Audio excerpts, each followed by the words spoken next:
A letter arrives at Bentley Priory on a grey November morning in 1940. Air Chief Marshal Hugh Dowding opens it at his desk, the same desk where he has spent the past 4 years building the only thing standing between Hitler and the invasion of England. His fighter command has just won the Battle of Britain.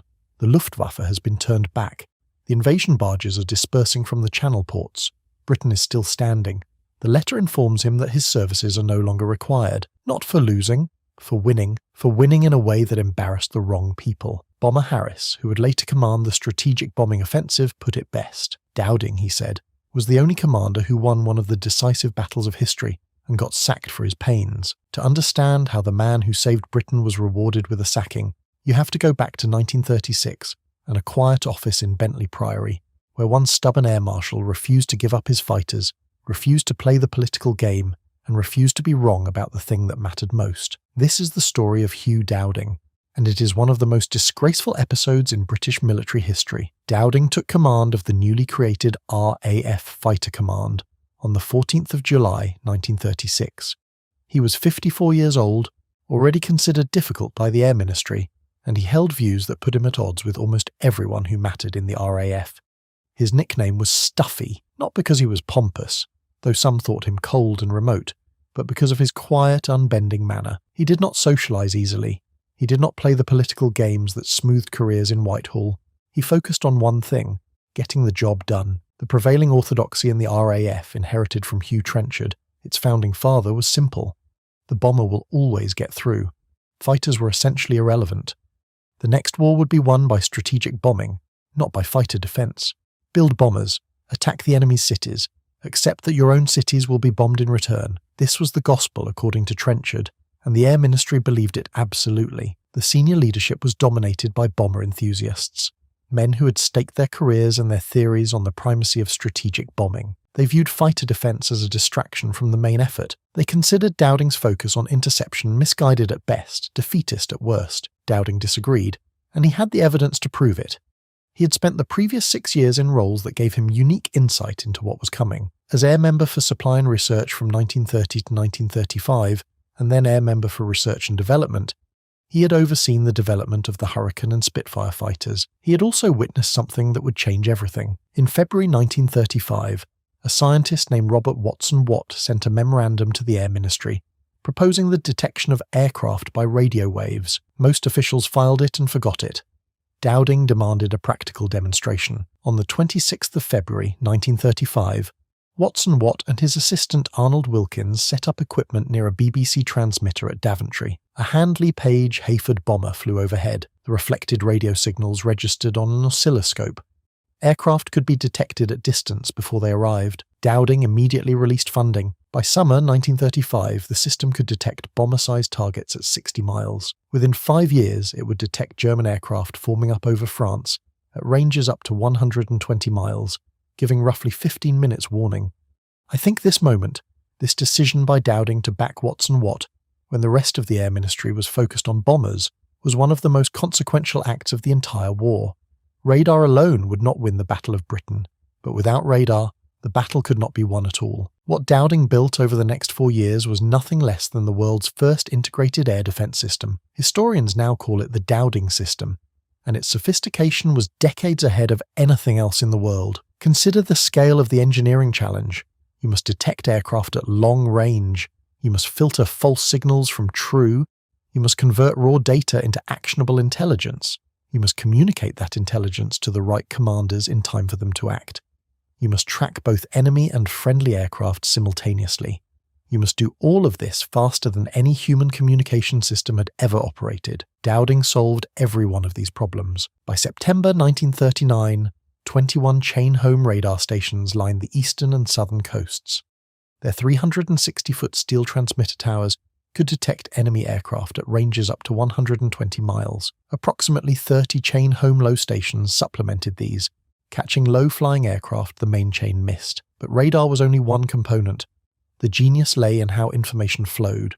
Radar stations converted readings into grid coordinates and telephoned them to the filter room at Bentley Priory. WAAF plotters placed coloured markers on a vast map table. Filterers in a raised gallery resolved hundreds of individual plots into confirmed tracks, each assigned a number, altitude, and estimated strength. Filtered tracks passed to the relevant group headquarters. Number 11 Group covered Southeast England. Number 12 Group covered the Midlands. Number 10 Group covered the Southwest. Number 13 Group covered the North. Group commanders decided which sector stations should respond. Sector controllers, deliberately chosen as former pilots because Dowding insisted pilots would only trust fellow pilots, scrambled squadrons and vectored them to intercept via VHF radio. Once aircraft crossed the coast, the Observer Corps took over tracking, feeding reports back into the system. Friendly aircraft were tracked by the Pipsqueak automatic position broadcasting system, triangulated by direction-finding stations. The result was transformative.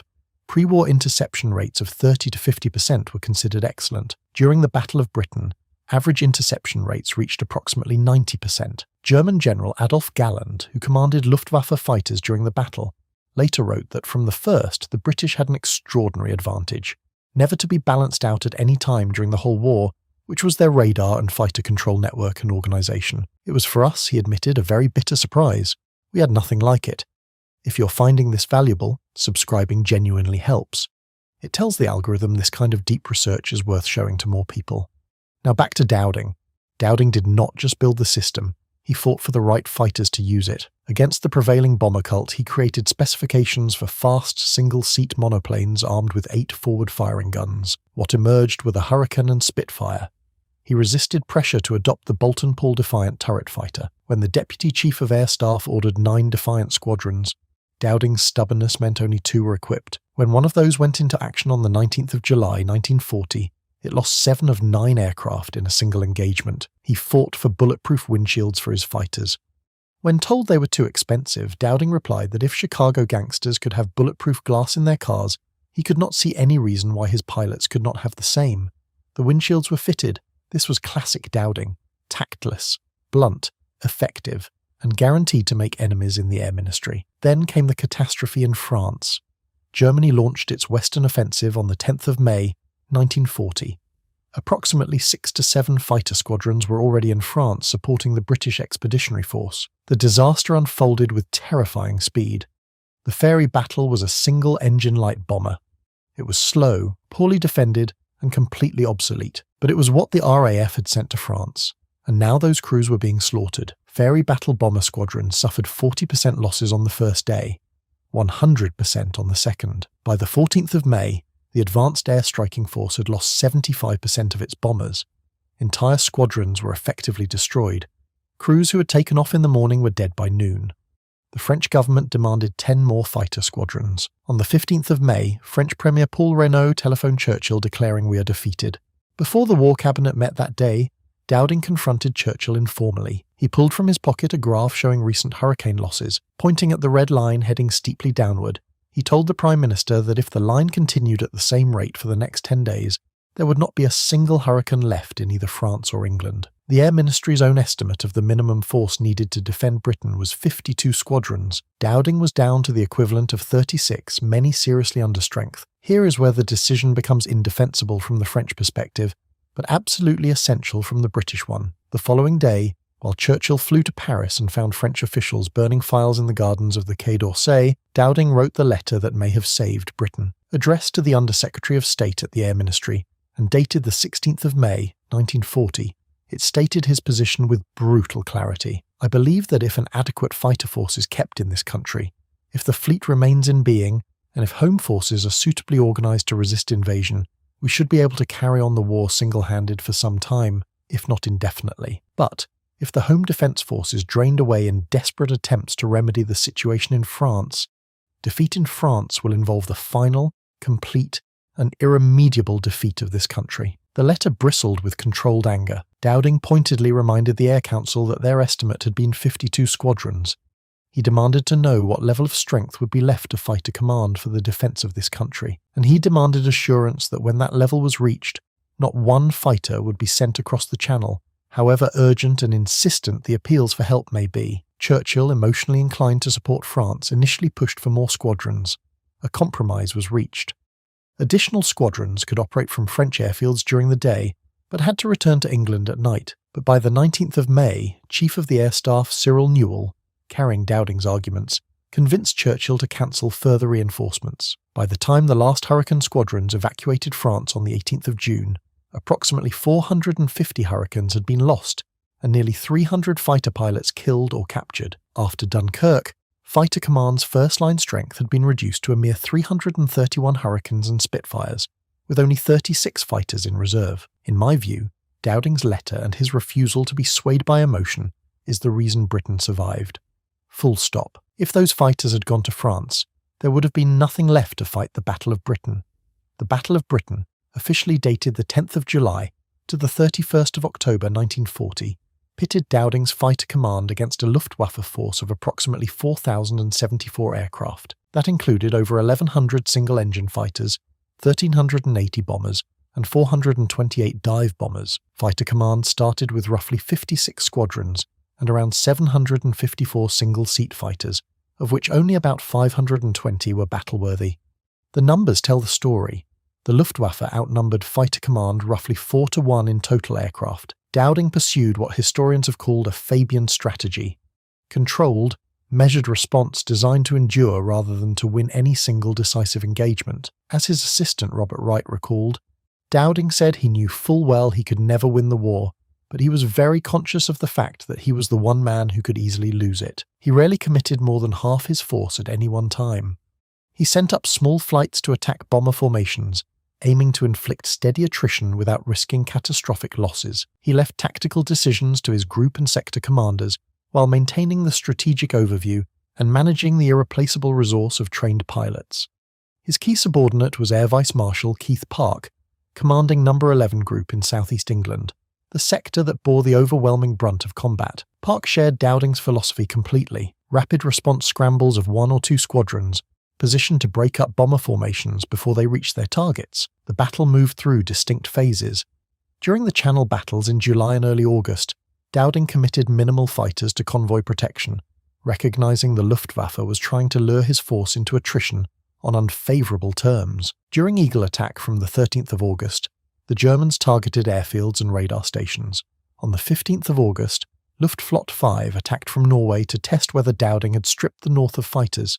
He had not. No. 13, Group inflicted severe losses. The Luftwaffe never attempted another major northern raid. On the 18th of August, known as the hardest day, the Luftwaffe lost between 69 and 75 aircraft. Junkers 87 Stukas were effectively withdrawn from the battle, and then it got worse. The critical period of a late August to the 6th of September came closest to breaking Fighter Command. The Luftwaffe shifted to sustained attacks on sector stations: Biggin Hill, Kenley, Hornchurch, North Weald. These were not just airfields, they were the nerve centres of the entire system. Each sector station controlled the fighters in its area. Destroy the stations and you blind the defence. Biggin Hill was bombed 6 times in 3 days. Its operations room was knocked out. The WAAF plotters moved to a butcher's shop in the village and kept working. Communications failed and were rerouted through temporary lines. The station never stopped functioning. On the 31st of August, Fighter Command suffered its worst single day. 39 aircraft destroyed, 14 pilots killed. More importantly, experienced pilots were being lost faster than replacements could be trained. A new pilot arriving on a squadron might have only 10 hours on Spitfires. The men he was replacing had had hundreds. On the 30th of August, Fighter Command flew its largest daily total of 1,054 sorties. The pilots were exhausted. Some were flying 4 or 5 sorties a day. They slept in their flying gear. They took off, fought, landed, refueled, rearmed, took off again, hour after hour, day after day. By the 3rd of September, Dowding reported to Churchill that 25% of all Fighter Command pilots had been lost since the beginning of the battle. Production of Hurricanes and Spitfires was briefly no longer keeping up with losses. The mathematics was simple. If this continued, Fighter Command would cease to exist as an effective force within weeks. Dowding implemented what he called a desperate expedient. The ABC Squadron Classification System. Units were categorized as front line for No. 11 Group, relief for Numbers 10 and 12 groups, or training formations to maintain a flow of replacements.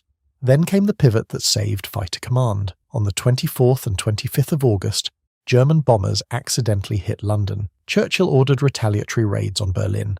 An enraged Hitler ordered the Luftwaffe to switch from attacking airfields to bombing London. From the 7th of September, nearly 1,000 German aircraft attacked London's East End. German intelligence believed Fighter Command was on the verge of collapse.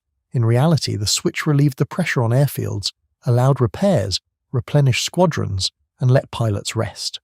RAF fighter losses fell below replacement output. On the 15th of September 1940, now commemorated as Battle of Britain Day, the Luftwaffe launched its largest and most concentrated daylight assault on London. Approximately 1,500 aircraft participated. Park committed nearly every available No. 11 Group squadron. Churchill, watching from the Uxbridge operations room, asked what reserves they had. Park replied, "There are none." The Luftwaffe lost between 56 and 61 aircraft. The RAF lost between 26 and 31. 2 days later, on the 17th of September, Hitler postponed Operation Sea Lion indefinitely. The invasion threat was over. The final accounting reveals the scale of what Dowding achieved. Fighter Command lost 1,087 aircraft and 544 pilots killed. Approximately 2,927 aircrew were later awarded the Battle of Britain clasp. The Luftwaffe lost between 1,887 and 1,977 aircraft, between 2,585 and 2,698 killed, 925 captured, and behind these numbers stood Lord Beaverbrook's production miracle. Appointed Minister of Aircraft Production, on the 14th of May, Beaverbrook nearly tripled fighter output from 638 in the first 4 months of 1940 to 1,875 in the next 4 months.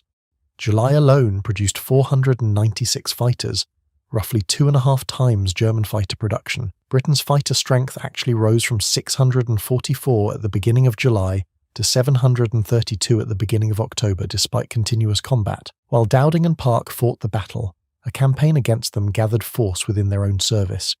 Its instrument was the Big Wing controversy.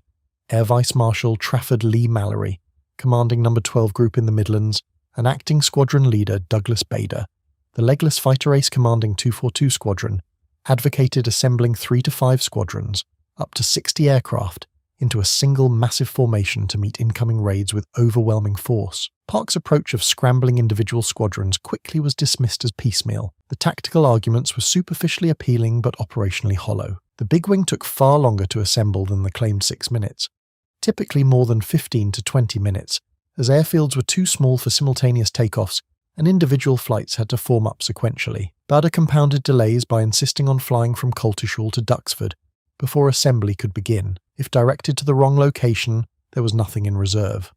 Radio limitations meant there was no common frequency allowing a leader to control multiple squadrons. The formation invariably disintegrated into individual squadron actions once battle was joined.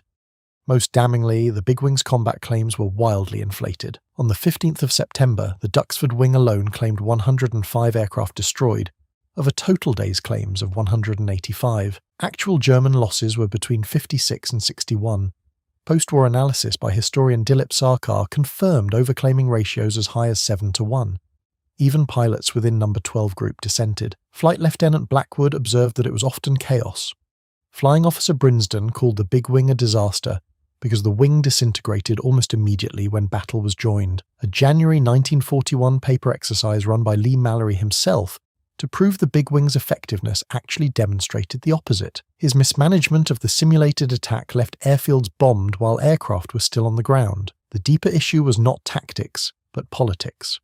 A staff officer noted that during the Battle of Britain there was little telephone conversation between Leigh-Mallory and either Dowding or Park, but plenty between Leigh-Mallory and Sholto Douglas, the Deputy Chief of Air Staff at the Air Ministry. Douglas was described as an eminence grise working in the shadows of the Air Ministry to surreptitiously undermine Dowding. Leigh-Mallory told Bader he could ignore any orders emanating from No. 11 Group or even Fighter Command. Flight Lieutenant Peter MacDonald, Bader's adjutant and a Conservative MP, took the Big Wing case directly to Churchill, bypassing the entire chain of command. After a heated argument in 1939, Leigh-Mallory had openly declared he would move heaven and earth to get Dowding sacked from his job. I believe the Big Wing controversy was never really about tactics.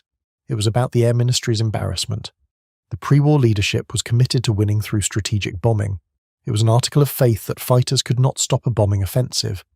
Dowding and Park had proven the Air Ministry wrong by defeating the Luftwaffe's strategic air campaign. The Big Wing controversy provided cover for an establishment that was, As Len Deighton writes in his book, Fighter, severely embarrassed by Fighter Command's successes, the decisive blow came at an Air Ministry meeting on the 17th of October 1940.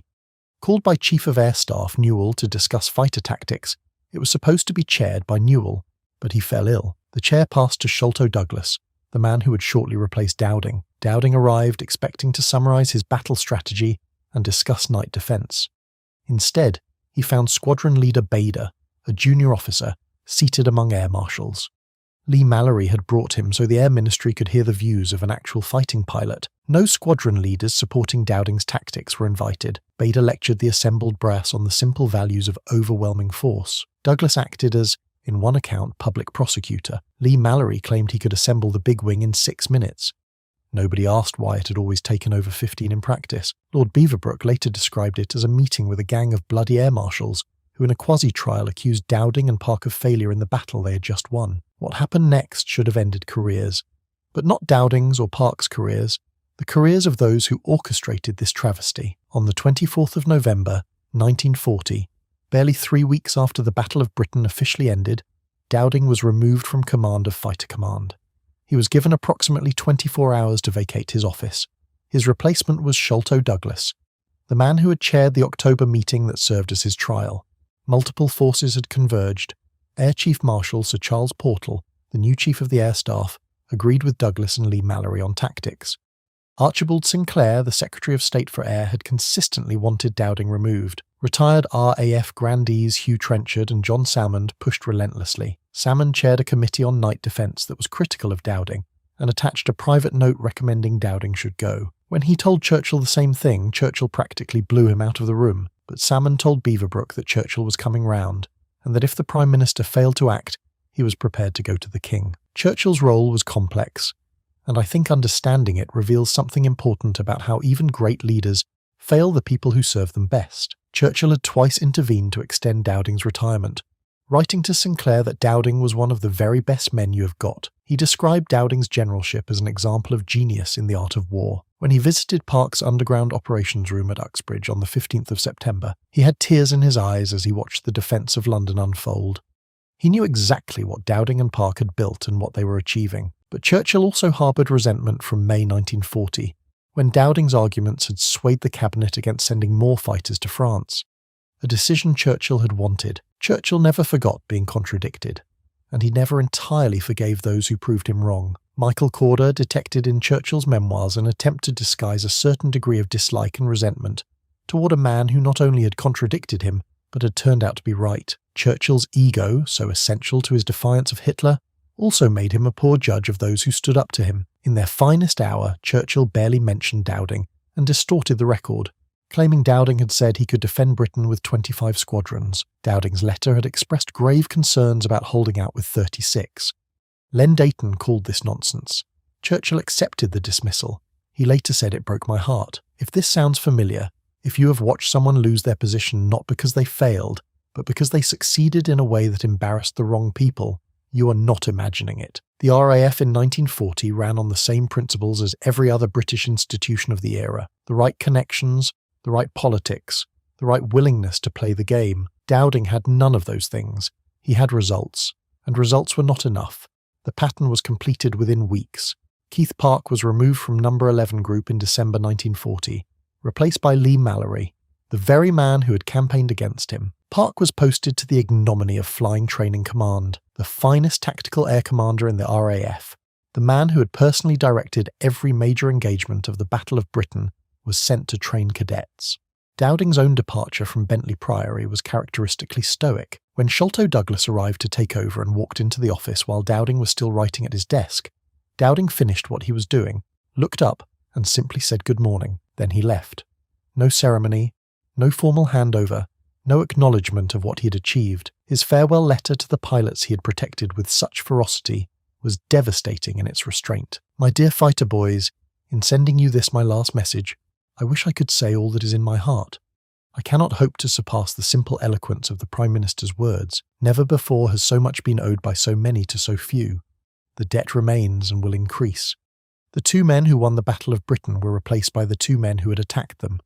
As Len Deighton wrote, The RAF leadership acted more vindictively against Dowding and Park for winning the Battle of Britain than Hermann Goering did with the defeated Luftwaffe generals, largely because Dowding and Park had proven the Air Ministry wrong by defeating a strategic bombing offensive. The Air Ministry then produced an official pamphlet on the Battle of Britain that failed to mention either Dowding or Park by name. When Churchill saw it, he was furious. The jealousies and cliquism which have led to the committing of this offence are a discredit to the Air Ministry. What would have been said, he demanded, if the Admiralty had told the tale of Trafalgar and left Lord Nelson out of it? A fair question, one the Air Ministry never adequately answered. The aftermath provided its own bitter vindication. Sholto Douglas and Lee Mallory, having taken over Fighter Command and No. 11 Group respectively, launched offensive fighter sweeps over France in 1941. Circus and rhubarb operations. Big-wing formations as standard. The Luftwaffe massacred them. Average kill ratios above 4-1. Fighter Command lost the Day Fighter War in 1941. Many experienced pilots were killed or captured, including, with perfect irony, Wing Commander Douglas Bader himself.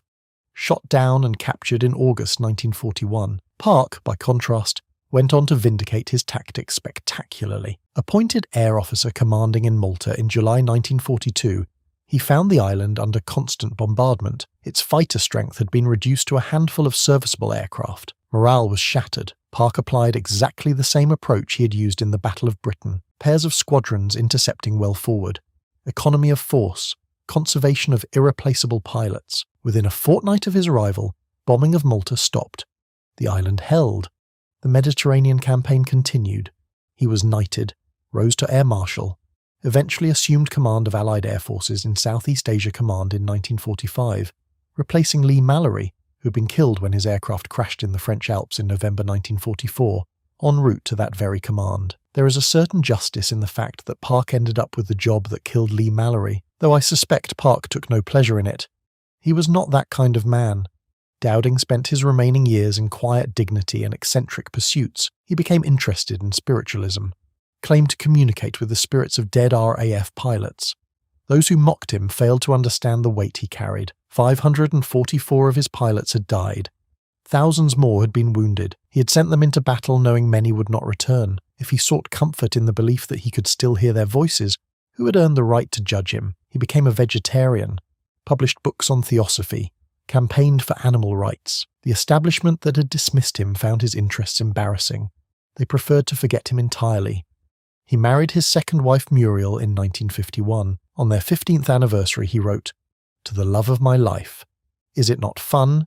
She is also my wife." A glimpse of warmth from a man the world considered cold. He was created Baron Dowding of Bentley Priory in June 1943, but the Air Ministry spitefully denied him promotion to Marshal of the Royal Air Force, claiming only former chiefs of the Air Staff received this rank. This precedent was cynically ignored at war's end when both Sholto Douglas and Bomber Harris were promoted to Marshal of the RAF, neither having served as Chief of Air Staff. Dowding died on the 15th of February 1970, aged 87. His ashes were placed beneath the Battle of Britain Memorial window in Westminster Abbey. The ceremony was attended by 46 air marshals and many of his dear fighter boys. The rehabilitation of Dowding's reputation has been the work of decades and serious historians. Robert Wright's 1969 biography, personally approved by Dowding, was the first major reassessment.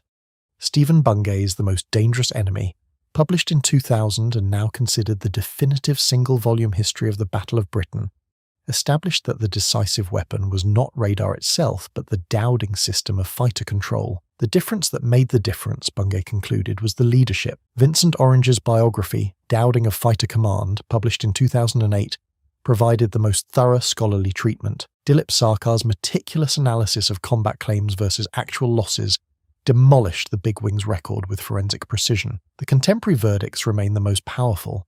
Sir Frederick Pyle, who commanded anti-aircraft command alongside Dowding, wrote that Britain behaved as it always seems to in such circumstances. It promptly turned round and started criticising the man who had been responsible for our salvation. Robert Boothby, the politician, called Dowding's treatment so atrocious that it hardly bears description. Lord Tedder, later head of the RAF, said of Park that if ever any one man won the Battle of Britain, he did. Even Douglas Bader, whose ambition and energy had been wielded so effectively against Dowding, eventually came to acknowledge the truth. In later years he wrote that seldom in our history has a man deserved so much of his fellow countrymen and wanted and received so little. Dowding surely earned his place alongside Nelson and Wellington. At Park's memorial service in 1975, Bader conceded that the awesome responsibility for this country's survival rested squarely on Keith Park's shoulders. Statues of Dowding and Park now stand outside St Clement Danes, the RAF church on the Strand. The inscription on Dowding's reads that his wise and prudent judgment and leadership helped to ensure victory against overwhelming odds, and thus prevented the loss of the Battle of Britain and probably the whole war. To him, the people of Britain and of the free world owe largely the way of life and the liberties they enjoy today. It is hard to think of another military commander in British history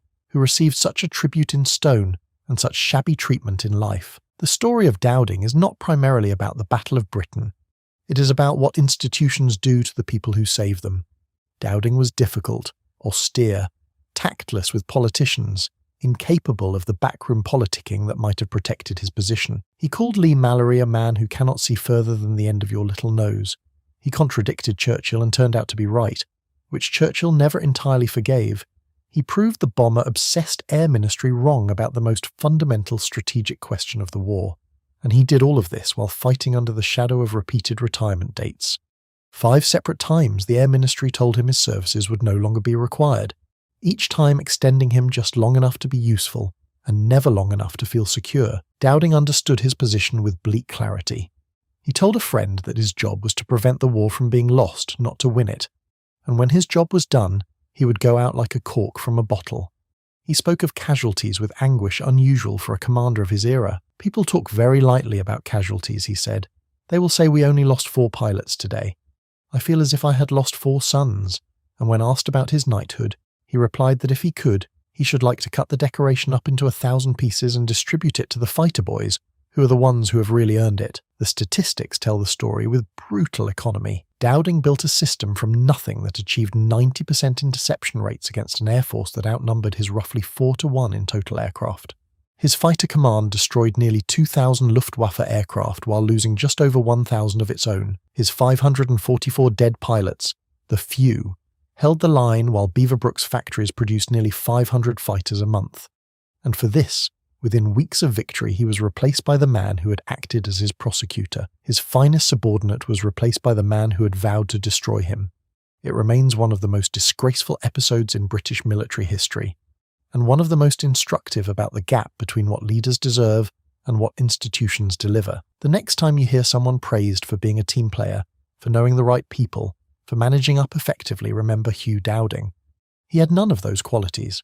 He had only the ability to see clearly, to build brilliantly, and to win decisively, and the establishment threw him away the moment he was no longer useful. If your father or grandfather served in fighter command during the Battle of Britain, I would like to hear about it.